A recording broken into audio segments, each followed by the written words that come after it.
Alright, so as you guys can see here, our mirepoix and garlic, a little Italian herb seasoning is cooked down quite a bit. Notice everything's kind of getting transparent. Now it's going to be nice and soft. Ready to add our tomato product.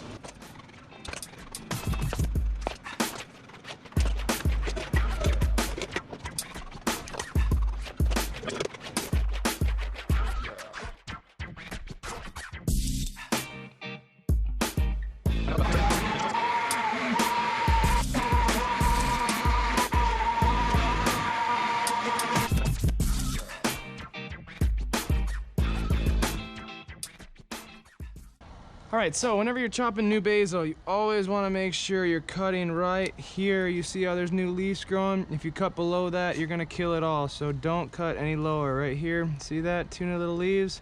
Cut right there. Same on that one. We won't cut any lower than that.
So you can see here I am using dry pasta sheets.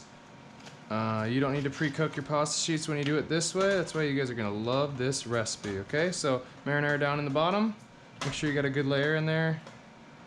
This is gonna cook our pasta.